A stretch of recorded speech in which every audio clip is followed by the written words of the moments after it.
Hi friends, welcome back to Jehovah Shalom. Friends, இன்றைக்கி நம்ம வீடியோவில் என்ன பார்க்க போகிறோம் அப்படின்னா, குழந்தைகள்லேருந்து பெரிய ஆளுங்க வரைக்கும் எல்லாருக்குமே ரொம்ப பிடிச்ச வெள்ளை குருமா சப்பாத்தி பூரிக்கு சைட் டிஷ் எப்படி செய்கிறதுன்னு பார்க்க போகிறோம். ரொம்ப ஈஸியாக இருக்குது ஃப்ரெண்ட்ஸ், செய்கிறது ரொம்ப சுவையாகவும் இருக்குது. அது மட்டும் இல்லை, ரொம்ப ஆரோக்கியமானதும் கூட. ஏன்னா இதில் எல்லாமே வெஜிடபிள்ஸ் சேர்க்குற வெஜிடபிள்ஸ் எல்லாம் ரொம்ப சத்தானது. பிள்ளைங்களுக்கு வந்து நம்மளுக்கு வந்து எப்பவும் போல் உருளைக்கிழங்கு குருமா வச்சு கொடுக்குறதுக்கு நீங்கள் விதவிதமாக இப்படி வித்தியாசமாக வச்சு கொடுத்தீங்க அப்படின்னா ரொம்ப விரும்பி சாப்பிடுவாங்க. இந்த வெள்ளை குருமா பிடிக்காத ஆளுங்களே கிடையாது, ரொம்ப விரும்பி சாப்பிடுவாங்க எல்லாருமே. ஸோ உங்கள் குழந்தைங்களுக்கு இந்த வீடியோவை ஃபுல்லாக பார்த்துட்டு இதே ஸ்டைலில் வச்சு கொடுங்க ஃப்ரெண்ட்ஸ், ரொம்பவே விரும்பி சாப்பிடுவாங்க. வாங்க ஃப்ரெண்ட்ஸ், வெள்ளை குருமா எப்படி வைக்கிறதுன்னு பார்க்கலாம். வீடியோக்குள்ளே போகிறதுக்கு முன்னாடி அந்த சப்ஸ்கிரைப் பட்டனை கிளிக் பண்ணிக்கோங்க, கூடவே அந்த பெல் ஐக்கானையும் ப்ரெஸ் பண்ணிக்கோங்க ஃப்ரெண்ட்ஸ். வெள்ளை குருமா செய்கிறதுக்கு பட்டர் பீன்ஸ் இருந்துச்சுன்னா அதை எடுத்துக்கோங்க, அது இல்லைன்னா சோயா பீன்ஸ் போட்டுக்கோங்க. ஏன்னா சோயா பீன்ஸ் இருந்துச்சு, ஸோ ஒரு கையளவு சோயா பீன்ஸ் எடுத்துக்கிட்டேன். இதை தவிர பிள்ளைங்களுக்கு ரொம்ப பிடிச்ச காய்கறிகளான காலிஃப்ளவர் எடுத்துக்கோங்க. காலிஃப்ளவர் இருந்துச்சுன்னா எடுத்துக்கோங்க, இல்லைனா கேரட் போட்டுக்கலாம், இல்லைனா ஸ்வீட் பட்டாணி போட்டுக்கலாம். நம்மக்கிட்ட இருக்கிற காய்கறிகள் குழந்தைங்களுக்கு ரொம்ப பிடிச்சதை நீங்கள் போட்டுக்கோங்க ஃப்ரெண்ட்ஸ்.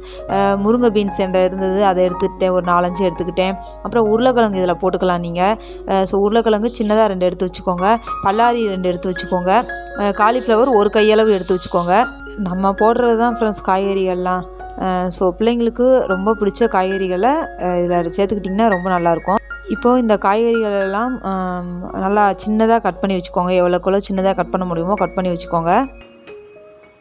காய்கறிகளெல்லாம் கட் பண்ணியாச்சு ஃப்ரெண்ட்ஸ், ரொம்ப எவ்வளோக்கெவ்வளோ சின்னதாக கட் பண்ணுமோ கட் பண்ணியாச்சு.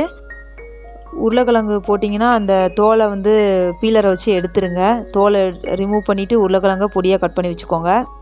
ஸ்பைசஸ் வந்து ரொம்ப சேர்க்க வேண்டாம் ஃப்ரெண்ட்ஸ். 2 கிராம்பு, ஒரு ஏலக்காய், ஒரு துண்டு பட்டை, கல்பாசி கொஞ்சம் போல் போட்டுக்கோங்க. ரொம்பலாம் வேண்டாம், இவ்வளோ போதும்.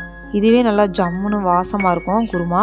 அப்புறம் விழுது அரைக்கிறதுக்கு என்னென்ன தேவைன்னா, அரைக்கிறதுக்கு தனியாக பொருட்களை எடுத்து வச்சுக்கோங்க. தேங்காய்ச்சல் ஒரு கையளவு, 1 ஸ்பூன் சீரகம், ஒரு 5 பச்சை மிளகா, சின்ன தக்காளியாக இருந்தால் 2 தக்காளி எடுத்துக்கோங்க, பெருசாக இருந்தால் 1 போதும். அப்புறம் ஒரு 2 ஸ்பூன்லேருந்து 4 ஸ்பூன் வரைக்கும் பொரிகடலை. அப்புறம் கொஞ்சமாக பெருஞ்சீரகம் எடுத்துக்கோங்க ஃப்ரெண்ட்ஸ், வாசத்துக்கு மட்டும் ரொம்ப எடுத்துடாதீங்க பெருஞ்சீரகம். இவ்வளோ தான் ஃப்ரெண்ட்ஸ், அரைக்கிறதுக்கு இதை எடுத்து வச்சுக்கோங்க. இப்படி தனித்தனியாக எடுத்து வச்சுக்கிட்டிங்கன்னா சமைக்கிறதுக்கு ஈஸியாக இருக்கும். ஸோ இந்த மாதிரி தனித்தனியாக எடுத்து வச்சுக்கோங்க. இப்போ நம்ம அரைக்க எடுத்து வச்சோம் இல்லையா, அதை வந்து விழுதை அரைச்சி எடுத்துக்கலாம். தக்காளியை சேர்த்து அரைச்சிருங்க, இல்லைனா தக்காளியை பிள்ளைங்க தனியாக ஒதுக்கி வைப்பாங்க. தக்காளியை சேர்த்து அரைச்சிருங்க. அது மட்டும் இல்லை, தக்காளி அரைக்கும் போது சின்னதாக கட் பண்ணி போட்டு அரைங்க. இது எல்லாத்தையும் நல்லா பேஸ்ட்டாக அரைச்சி வச்சுக்கோங்க. ஸோ குருமா வைக்கிறதுக்கு மசாலா விழுதும் ரெடி ஃப்ரெண்ட்ஸ். வாங்க ஃப்ரெண்ட்ஸ், இப்போ வெள்ளை குருமா செஞ்சிடலாம். குக்கர் அடுப்பில் வச்சுக்கோங்க, கொஞ்சமாக எண்ணெய் விட்டுக்கோங்க. இதை பாத்திரத்தில் செய்கிறதுனால நீங்கள் செய்யலாம், கூட ஒரு 10 நிமிஷம் ஆகும், அவ்வளோதான். நான் குக்கரில் செஞ்சுருக்கேன்.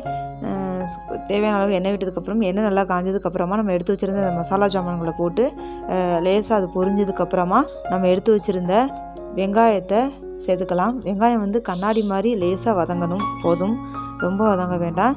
லேசாக வெங்காயம் வதங்கினதுக்கப்புறமா நம்ம கட் பண்ணி வச்சுருந்த அந்த வெஜிடபிள்ஸை இதில் சேர்த்துக்கலாம். வெஜிடபிள்ஸை சேர்த்து வெஜிடபிள்ஸையும் லேசாக வதக்கிக்கோங்க. ஒரு 3 நிமிஷம் வதக்கிக்கோங்க அந்த எண்ணெயிலேயும். ஏன்னா நம்ம வந்து வெஜிடபிள்ஸோட பச்சை வாடை போகிறதுக்காக லேசாக வதக்கிக்கோங்க, அவ்வளோதான் ஃப்ரெண்ட்ஸ். ஒரு 3 நிமிஷம் காய்கறி நல்லா வதங்கினதுக்கப்புறமா நமக்கு தேவையான அளவு தண்ணி விட்டுக்கோங்க. தண்ணி விட்டு குக்கரில் ஒரு விசில் வச்சு எடுங்க. ஸோ தண்ணி வந்து காய் முங்குற அளவுக்கு ஊற்றிக்கோங்க. அதே நேரத்தில் ஒரே ஒரு விசில் வைங்க, ஏன்னா எல்லாமே ஈஸியாக வேகக்கூடிய காய்கறிகள் தான். நான் தண்ணி கம்மியாக விட்டுட்டேன், 2 விசில் வச்சுட்டேன், அதனால் எனக்கு அடி பிடிச்சிருச்சு. ஸோ வேற ஒரு பவுலில் மாற்றிருக்கேன்.